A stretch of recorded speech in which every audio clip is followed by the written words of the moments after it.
আমি চাঁদকে বলি তুমি সুন্দর নও, আমার মায়ের মতো।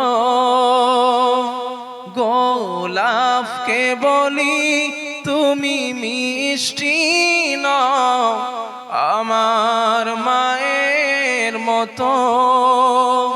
আমি চাঁদকে বলি তুমি সুন্দর নও, আমার মায়ের মতো। গোলাপকে বলি তুমি মিষ্টি নও, আমার মায়ের মতো। মা যে আমার সবার সেরা, মা যে আমার সবার সেরা, অনন্তকাল বিরত। আমি চাঁদকে বলি তুমি সুন্দর নও, আমার মায়ের মতো। গোলাপকে বলি তুমি মিষ্টি নও, আমার মায়ের মতো। হীরা নাকি শুনি সবচেয়ে দামি, সারাক্ষণ করে ঝলমল, তাহার চেয়ে অধিক দামি, তাহার চেয়ে অধিক দামি আমার মায়ের আঁচল। মাকে ছাড়া চাই না আমি, মাকে ছাড়া চাই না আমি। হীরা মানিক যত শত, আমি চাঁদকে বলি তুমি সুন্দর নও, আমার মায়ের মতো। গোলাপকে বলি তুমি মিষ্টি নও, আমার মায়ের মতো।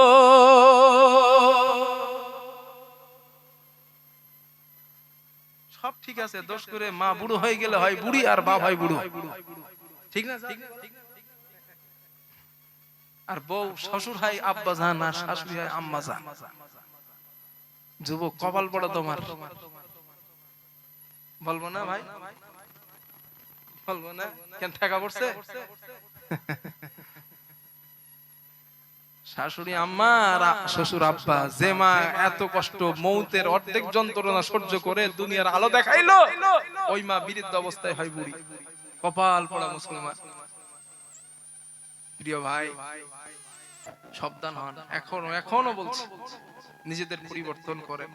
বাবা মা পৃথিবীর শ্রেষ্ঠ পীর, বাবা মা পৃথিবীর শ্রেষ্ঠ নেয়ামত। আমি বাকি বিল্লাহ, আমার দোয়া কবুল হইতেও পারে নাও পারে, ঠিক নাই। আমার পরে যে পীরজাদা হুজুর আছেন, ওনার দোয়াও কবুল হইতে পারে নাও পারে, 50-50 চান্স। ঠিক বলছি তো নাকি? 50-50 চান্স। কিন্তু বাবা মার ব্যাপারে নবীজি বলেছেন মুস্তাজাবুদ দাওয়া, 3 শ্রেণী ব্যক্তির দোয়া আল্লাহর কাছ থেকে ফেরে না। তার মধ্যে একটা মুসাফির, 2 নাম্বার অত্যাচারিত মজলুম, 3 নাম্বার বাপ মা যদি সন্তানের জন্য দোয়া করে 100% ওই দোয়া আল্লাহর কাছে কবুল। এর নাম মুস্তাজাবুদ দাওয়া। ওই বাবা মা আমাদের জীবনের সবথেকে বড় পীর। আর শ্বশুর শাশুড়ি হয় আব্বা জান আর আম্মা জান, আর বাপ মা বুড়ো বুড়ি। নিজে ঘুমায় এসি রুমে, বাপ মারা যায় পেপারের চালে। আছে না এরকম? পোর জন্য কিনে আনে অনেক টাকা দামের শাড়ি, আম্মারে আনে কাটা শাড়ি। আবার মোনাজাতে এসে কি বলে, আল্লাহ কিয়ামতের দিন জান্নাত চাই। ফেরেশতারা বলবে কবরে ঢোক, কেরাম জুতো দিয়ে জুতো দেখ, শুধু কবরে ঢোক। হ্যাঁ, বানানো কথা না ভাই, এটাই। বাপ মা নারাজ, হুমা জান্নাতুকা ওয়া নারুক।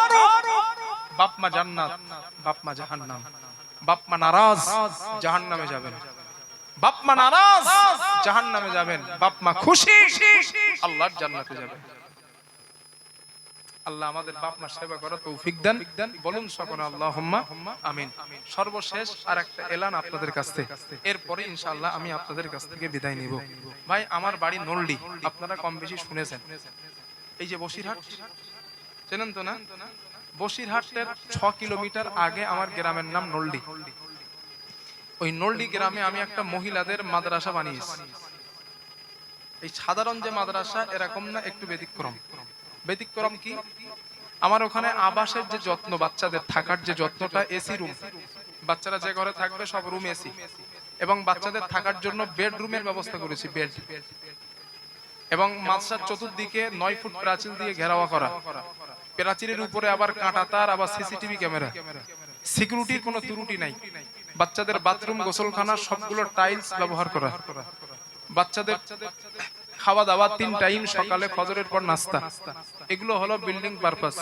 বাচ্চাদের শিক্ষা যেটা ইসলামিক মৌলিক শিক্ষা বাচ্চাগুলোকে দেব, পাশাপাশি আপনার বাচ্চা আমার এখানে ইংলিশ মিডিয়ামের সিলেবাসে পড়বে, স্পিকিং ইংলিশ কমপ্লিট করাবে। এই বাচ্চাটা এখান থেকে মাধ্যমিক দেওয়ার পর বিএসসি লাইনে যেতে চাই যেতে পারবে, ডব্লিউবিসিএস ক্যাডারে পড়তে চাই পড়তে পারবে, এমবিবিএস লাইনে যেতে চাই নিট পরীক্ষায় বসতে পারবে ইনশাআল্লাহ। ইংলিশের উপরে প্রচন্ড দক্ষতা দেওয়ার অঙ্গীকার জাতির সঙ্গে করেছি। বর্তমান মাদ্রাসায় ভর্তি রানিং হয়েছে, ভর্তি চলছে। সম্ভব যদি হয় যোগাযোগ করতে পারেন আমার সঙ্গে। আল্লাহ তৌফিক দেন, বলেন আমিন। আল্লাহুম্মা আমিন। একটু তাকবীর দেন, নারায়ে তাকবীর। আর একটু জোরে দেন, নারায়ে তাকবীর। আর একটু মহব্বত করে বলেন, নারায়ে তাকবীর। হুজুর এসেছেন, হুজুর কথা বলবেন। দীর্ঘ সময় আপনাদের সামনে কথা বলেছি, আর নয়। ভালো থাকেন। ওয়া আখিরু দাওয়ানা আনিল হামদুলিল্লাহি রাব্বিল আলামিন। আসসালামু আলাইকুম ওয়া রাহমাতুল্লাহ।